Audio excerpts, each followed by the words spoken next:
So today I decided to redo my .files repository because some of my older ones were pretty old, and your .files repository is basically a Git repository with your .files or configuration files in it. So I thought let's just share some of the tips and tricks to having a good structure in your repository and also maintaining it and keeping it clean and all of that, right? So first of all, if you are using GitHub, then you should create a GitLab account because GitHub is proprietary software and GitLab is free and open source.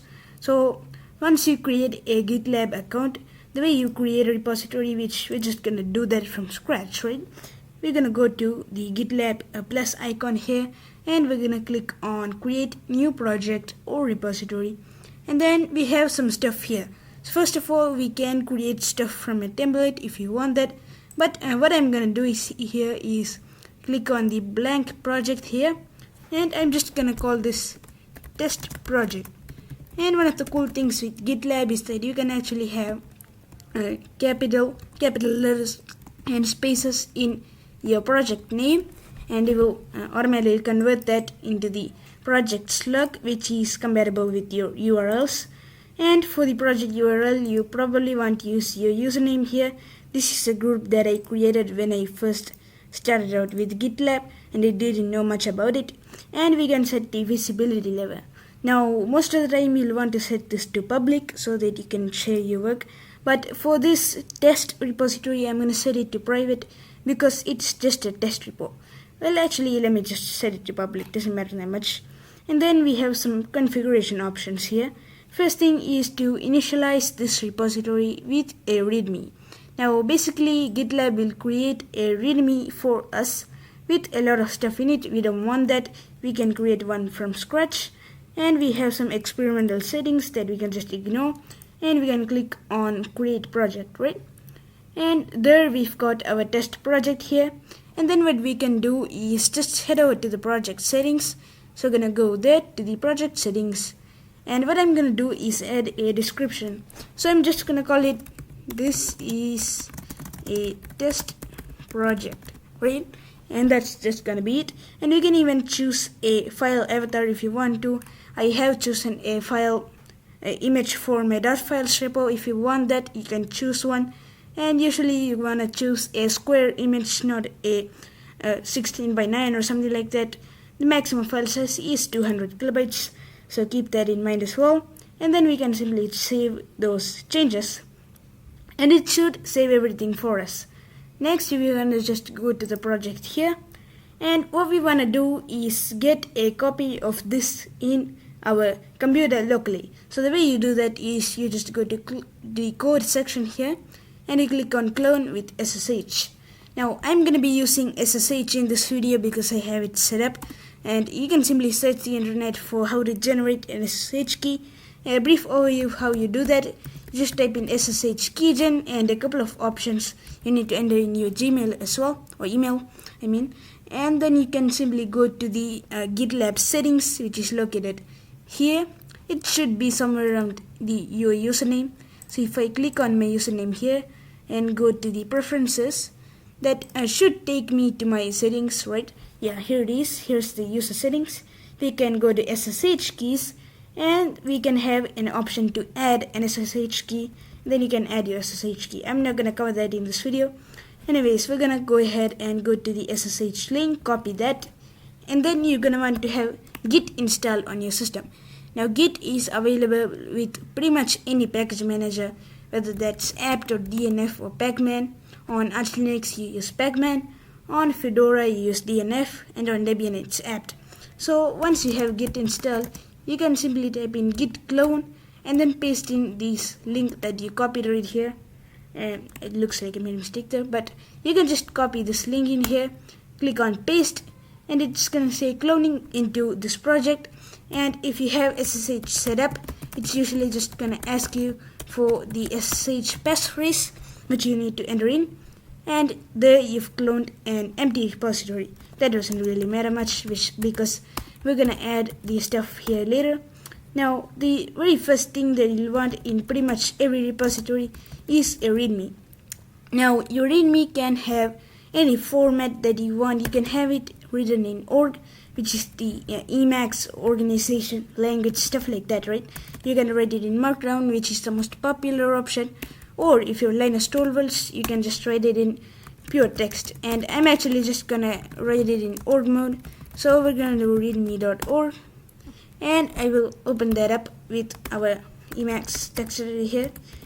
Of course, you can use any text you want, and usually what you want in here is just a title, right? So this is specific to org mode, but if you're using Markdown, what you do for a title is just a hashtag right here. So we can call this test project, right? And then the information here is going to be, this is just a test project, but usually what you want to do is add some sort of useful information in there. And then that's pretty much it for here. If you're doing a little something like you'll probably always want this feature section here.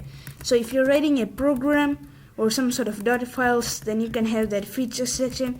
You'll also want a license section there to just show what license this project is using. Now in this video we're going to be using the GNU General Public License, which is basically the GNU's license. It means that your stuff is free software and anyone can redistribute it. So I'm just going to remove the test file as well. Now usually the directories that you want in your project is the assets directory for your pictures, screenshots, all of that. You can have a src directory for the actual code itself, and maybe you can have a docs directory for the documentation. And some other files we probably want is the license.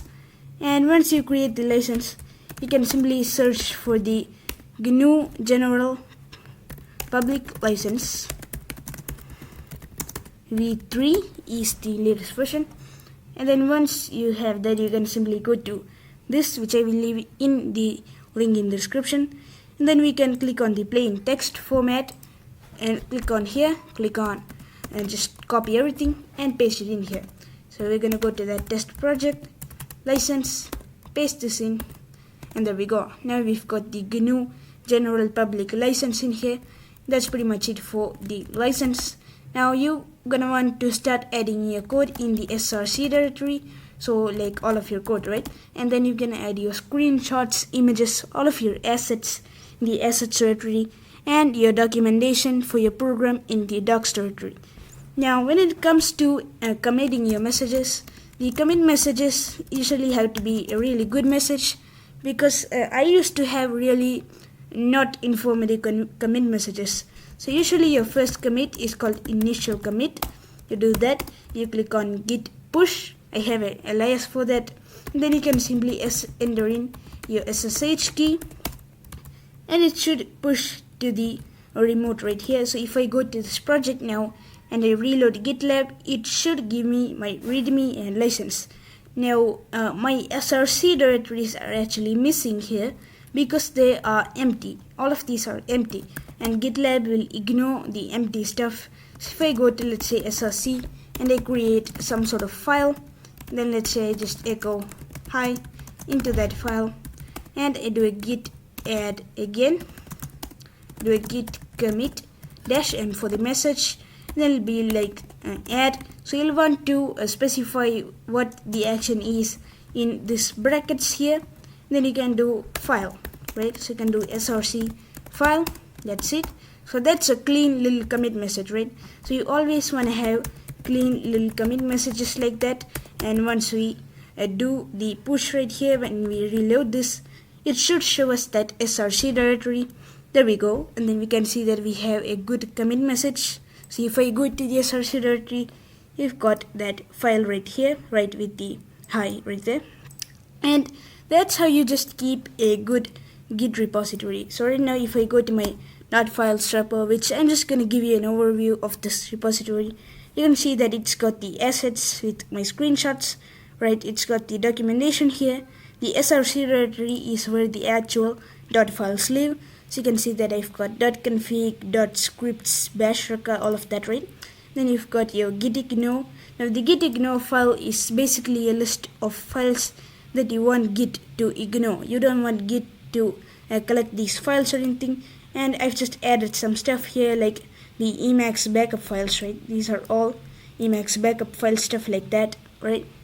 So you can just add stuff here, git ignore. Then you have your changelog. Now usually the changelog is for versions. So you can see that I have my very first version, and usually when you have a second version, you want to add all of the things that changed, a list of things that changed in the changelog. There you have your license and my readme. So you can see that I've got a good little readme here with my features, installation, the welcome, all of that. Very nice. And that's how you keep a good Git repository. Anyways, that's it for this video. I hope you enjoyed, and I will see you later.